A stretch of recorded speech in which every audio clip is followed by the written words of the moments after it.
Stars are gigantic balls of fire holding planets, asteroids, and meteorites in their firm gravitational grip. And their fire sends light into the farthest reaches of their galaxies. But how did they get here? I mean, these incredible orbs must have come from somewhere, right? What would it be like to witness this epic birth? What would it feel like at the center of the action? And why would this beautiful event have a funny smell? This is What If, and here's what would happen if you saw a star being born. The Milky Way galaxy spans about 100,000 light years across, and it contains somewhere around 200 billion stars. If there are that many stars in our little section of space real estate, imagine how many there are in the entire universe. Now, depending on where you look in the night sky, you could see around 5,000 stars just with your naked eye. The brightest ones have melodic names like Polaris, Alpha Centauri, and Betelgeuse.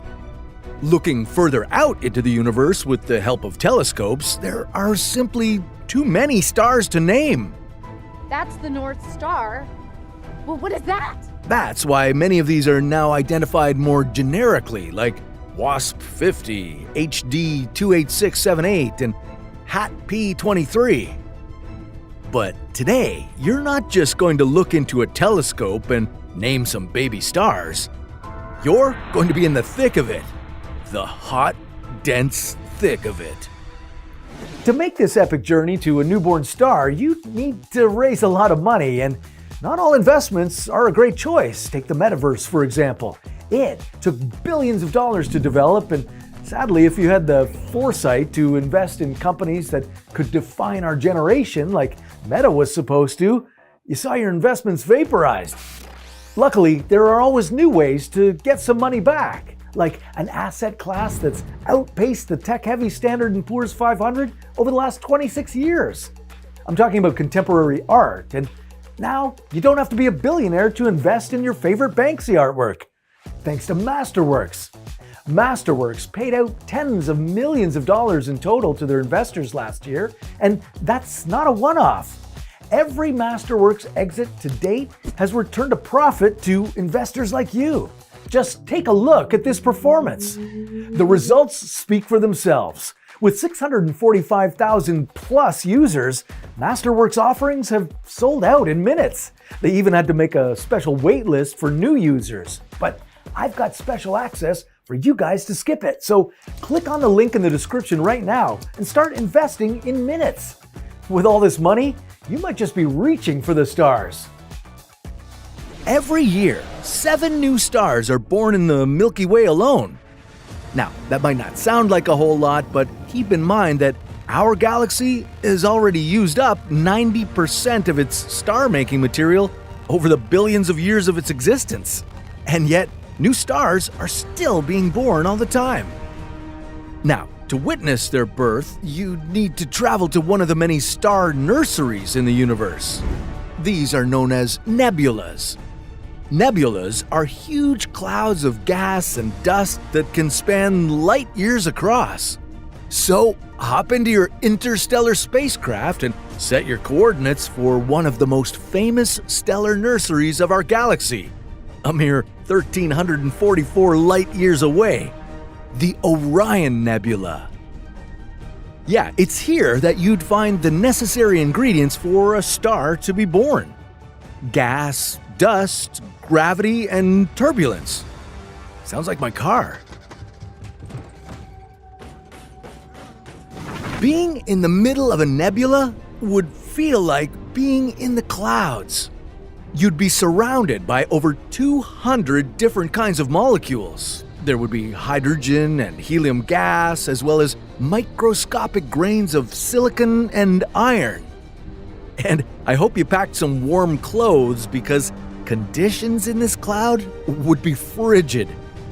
You'd need a spacesuit thick enough to withstand temperatures as low as minus 270 degrees Celsius.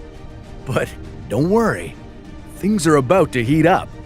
Suddenly, you'd be hit by a blast. This would be a ripple effect from an exploding nearby star, and it would cause the nebula to become turbulent. All it means is that the gases around you would start to mix and swirl together. It would be the beginning of the epic event you're here for. First, dust particles would begin to clump together. These clumps would become denser and denser, forming knots. Once these knots gain enough mass, they'd start to collapse under their own gravity, and their internal pressure and temperature would increase.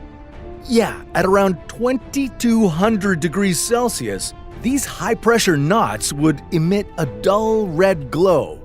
You wouldn't be able to see it because that light would be infrared. Oh, but you would be uncomfortably aware of the temperatures starting to rise. And things would keep heating up. Eventually, the protostar before your eyes would emit its first rays of visible light. Wait, do you smell that? Well, no, of course you don't. You're wearing a heat-resistant spacesuit, but if you could, you'd learn that this hot mass of dust and gas would also smell. It's disgusting. But not necessarily in a bad way. Depending on the mixture of compounds around you, you could detect hints of sweetness, lemon, or even alcohol. But be careful, your baby star wouldn't only be pulling things inward. Every now and then, it would shoot powerful jets from its poles at supersonic speeds. These would flash brightly as they come into contact with the surrounding gases. All the while, the protostar would simultaneously grow and collapse under its own weight. This would make the core continue to heat up.